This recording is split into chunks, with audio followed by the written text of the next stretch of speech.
folks, to episode 1 of the Jove painting. I'm just getting some liquid white on this canvas, and we're about to get started with some oils. So what we'll be doing in this series is using some Bob Ross equipment and his techniques and putting them to work and seeing, see what he was talking about. I've watched him my whole life, and lately he's gotten a resurgence in popularity on Twitch and whatnot. And that's really just reinvigorated my curiosity with oil paintings and why it dates back so far and all those masters that really brought oil painting into the public eye. And it's survived to this day, and people are still doing some amazing work with oil paints. But what we're going to be doing is visiting video game landscapes to start, at least. So we'll be starting with Halo 1, the Silent Cartographer. We're going to do a nice beachy landscape, and we're going to drop the halo ring in there. We're going to be using our brushes and palette knives and really just experimenting. That's all this is. Like, it's not about being a good painter and then coming to paint. It's about painting and then becoming a good painter. And just seeing where it goes. There's no rules. It's just trial by fire. So we're going to get started here. And like I said, I laid down some of that liquid white. And what we're doing is Bob Ross's wet on wet technique.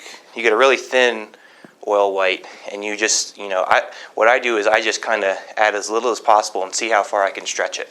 You don't want a lake of white on here, because once you start adding other colors, it's just going to be a slippery mess, and you're not going to have any real control over the paint.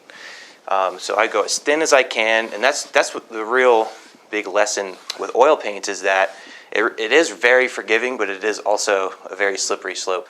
So we don't have to really rush here, but for the sake of getting through this and painting something awesome and getting you on your way, we're going to get started. In good old Bob Ross fashion, we're going to start with our palette, and we're going to drop in our sky.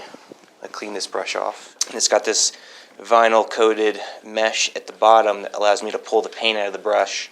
And this odorless thinner is awesome. All right, shaking the paint thinner out, beating the devil out as per Bob's instructions. Do a little couple more.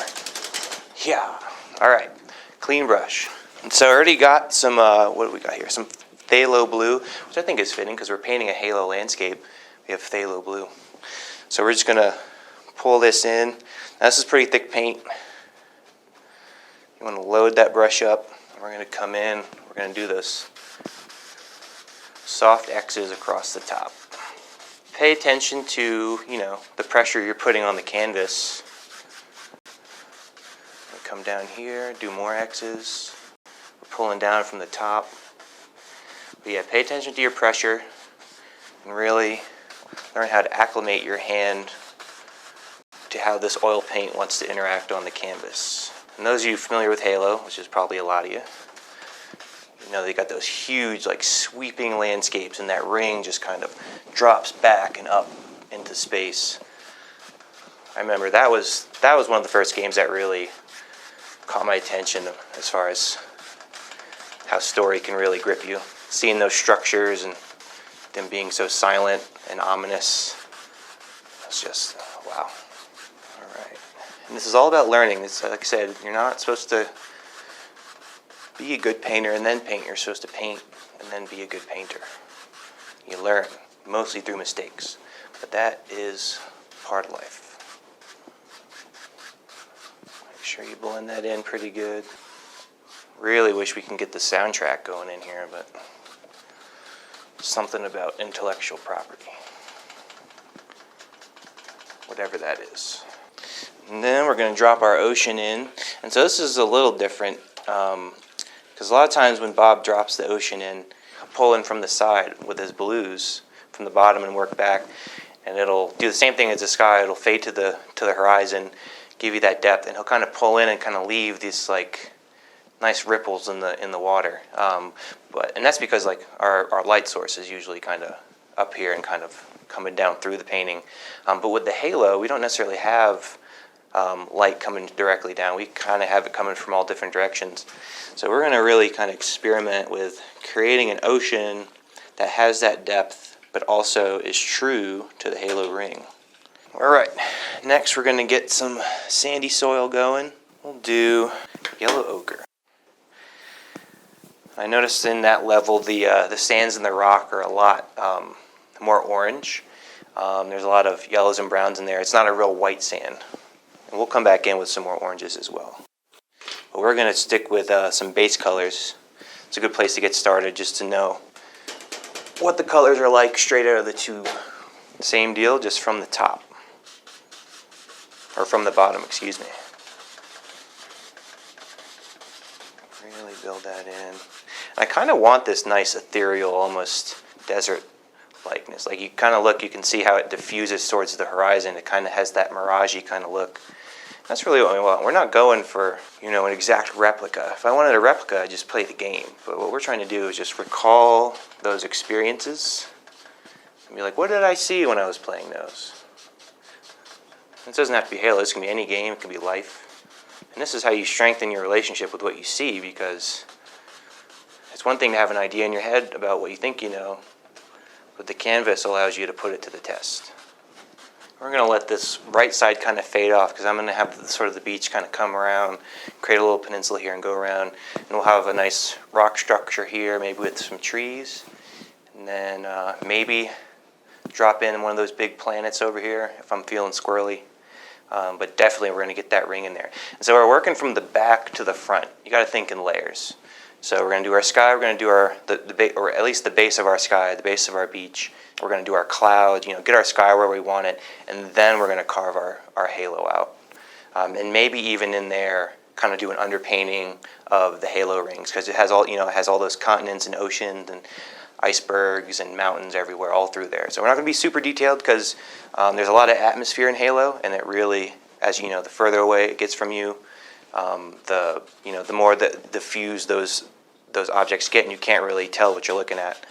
But that plays to our advantage because we can really fudge a lot of things. Again, we're going for an impression.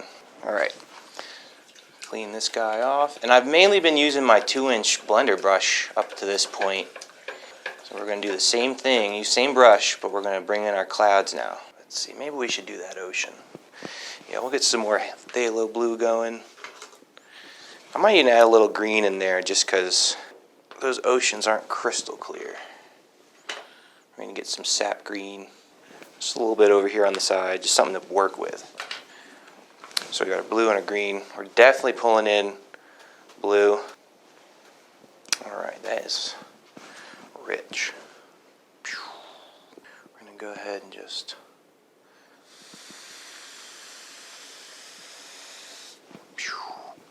see that ocean starting to form. And this is me going rogue.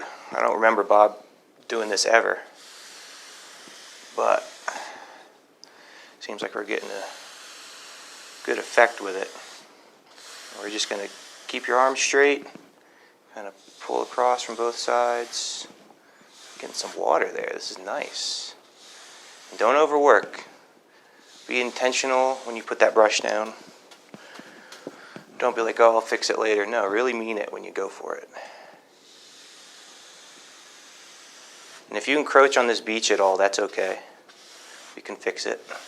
Just going to start dropping in that shore, keeping it straight. And then we'll break up this choppiness with more white caps from those waves that are coming up on shore, and that'll really contour it to the beach, so it'll blend. It'll bring that ocean horizon, that real flat plain, into this more diverse landscape here. We're going to leave, for the most part, this white spot. Nice little highlight from something, maybe a reflection from a celestial object. Be whatever you want it to be. This is your story, you're telling it. Okay, let's step back and check it out. Got a little slant to our beach, but that's okay. We're in space. Who really knows which way is up? Next is our clouds. This is my favorite part. And I'm still definitely learning how to do those the best. So we're going to do some low clouds in the back. They're not going to be popping out at us. We're really going to push them back there, really show that depth. So they're going to be going out this way. So we're kind of going to fade, like this is going to be a little bowl where everything just kind of like is real misty and lofty, just to show there's some abnormal characteristic to this landform that we have come to call Halo. Jumping right off the canvas. They're kind of swaying in this way. And we will be pulling these in more. They'll get fluffier and softer as we go. I'm going to go ahead and start dropping them in this way. We're going to come around. And Bob uses the corner of his brush. Do that the best you can. It really comes down to how the paint and yourself and the brush, how all the tools are communicating what they want in that moment. Alright, got a little more white on my palette. Oh, looks like that's not my corner. That's my corner. Boom, boom, boom. Just own it. Just go for it. Like these are clouds. Real gently kind of pulling up. Alright, same deal over here. We're trying to keep these concise. These are studies, not final declarations of this is how you paint. That's a good lead, you know. Oh, man. And we'll probably come back and put a little more of those in there because I just realized when we carve in our halo, we're going to cut away some of those clouds, and those clouds are in front of that depth. So I fudge it there, but that's okay. We're going to improvise. We're going to see what we can do. All right. Let's see. So we're going to go ahead and carve this sucker in. See, you can make little nicks.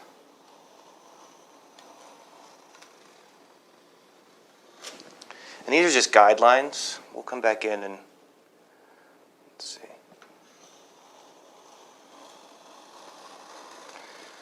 Pick our final form in a minute.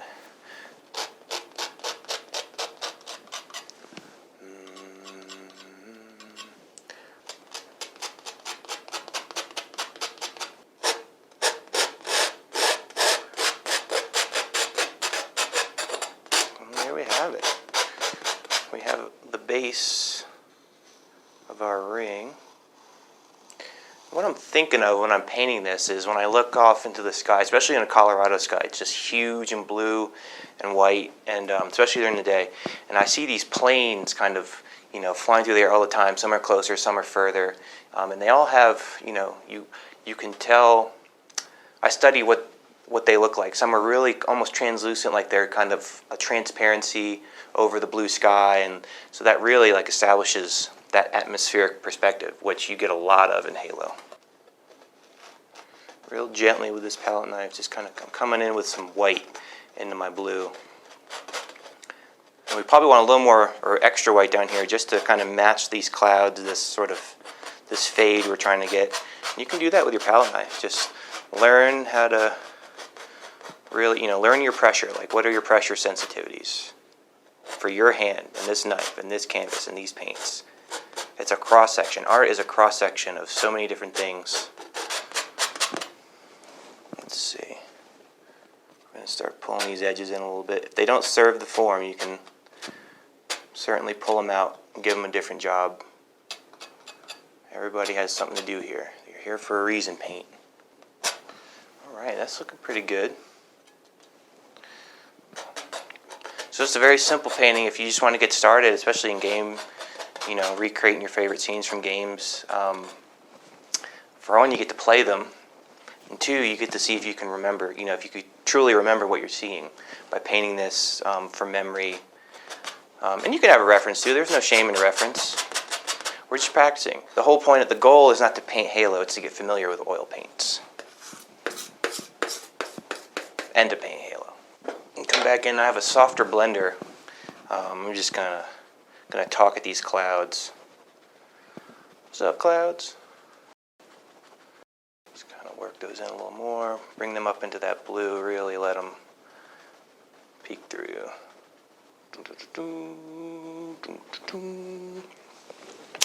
Alright, gonna clean this guy off. We're in the home stretch. We're getting there. Again, we're not going for full depth here. We're alluding to the image we want to create. And we will keep building on these techniques as we go along. So I'm going back to my palette knife. I'm going to use my bigger one here. So now is where we're going to introduce that orange. So we got our yellow ochre, which we use for our beach. We're going to bring in a little bit of this orange here. Not too much, because at a pretty high value. And I'm going to get some black on the palette as well, because what we're going to want to do is we're going to basically, with our palette knife, carve in our rock cliff here that you would go around. So we're going to do our middle color there, and then we'll introduce highlights and shadows. And I don't know if black is the best for this, because we do have some burnt umber, or so like some darker browns, but we'll see what we can do. Let's get started. So you pull your colors together, and you pull a nice little ribbon down, get that pretty clean, and then you just kind of strike. You get this nice little bead on there. All right, so our cliff's gonna kind of protrude out. It's gonna drop down, kind of come in. And it's okay to carve your path first with your knife, and then you can kind of come back through. And we're not worried about filling this. We're just worried about getting a nice edge. In school, I was introduced to this illustrator named Glenn Vipu, and he would say, practice your chaos. And that's how, like when you're like, well, how do I build a rock or a tree? And it's really, how does nature do it? It just kind of drops in. You see all these trees of the same type, but then they all look a little different, but they're the same. Same, but different. All right, that's looking nice. That's what I want. Home stretch. Kind of just pull these in, get a nice layer down, and maybe these blues will come to our aid that are behind this, and they'll make some greens that, maybe a moss or something.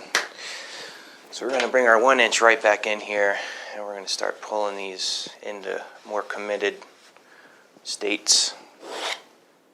We're using that edge like you're spreading peanut butter. Right. Might be able to use that. Let's go brush. We got paint here. So yep, we're pulling these back in. And don't worry about really what this color is making. If anything, it'll be a nice base. Just going to use the edge of that brush, really train it in there. Get in those nooks and crannies, but try not to mess up your edge. Enter brown. And so here we're just going to go to the other side of my palette knife. And just kind of let this fall gently.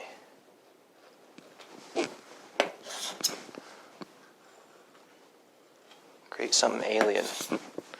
Totally alien. I don't know if this is a rock, but I want to eat it.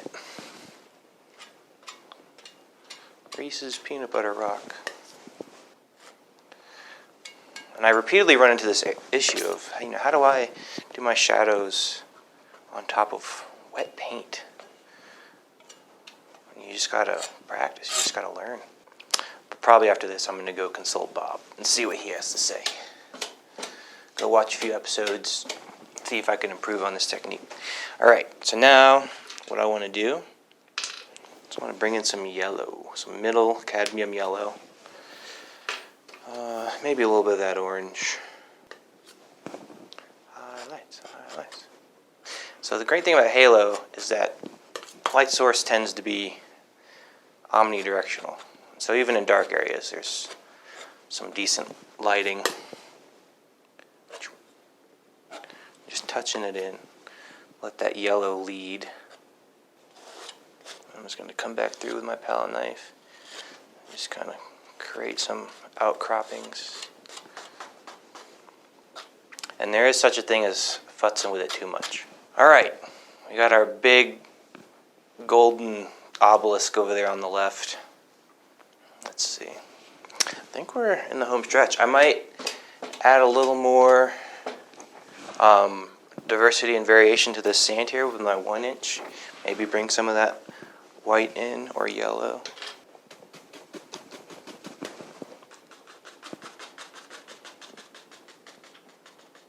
Kind of bring it out there a little bit. Let your viewer know you don't know what's going on. Alright, and just some real soft X's. Blend that in. Make it a beach you want to walk on. And then, last but not least, we're going to take our smaller palette knife, get that nice and clean, Get some fresh white on the palette. We're just going to start doing those white caps. When I do it, I kind of slice in and pull down a little bit. Oh, careful your peaks don't have a different idea. And kind of create the contours. And get some nice swooping action. You can go in behind yourself and fix those nuances, but really focus on how your beach lies. Add some variation. Let it break in different points. And then we're just going to take our little 1 inch and kind of fluff some of these. Just let them diffuse into the ocean mass. Kind of pull them along. Give them that foamy feel. All right. I think that's a good stopping point. Easier said than done, Bob. This is going to take a while to get really acclimated to this, but I'm very optimistic about the future. These are only going to get more in-depth, more layers, more theory, more practice, more intense. I don't know. I'm stoked. Thank you for joining me. We will, I don't know if we'll be doing Halo next episode, but it will be video game themed. So maybe if you have some suggestions, let us know. But I'm going to probably stick to games that I'm familiar with. It's an awesome way to revisit them. And again, test what you see. This is, I thought I knew Halo. After seeing this, I think I got some work to do. But I'm excited about that work. Thank you for joining me. Please rate, comment, subscribe, and follow us on this journey. Thank you. I'm Joe Lawson, and this is the Jove Painting.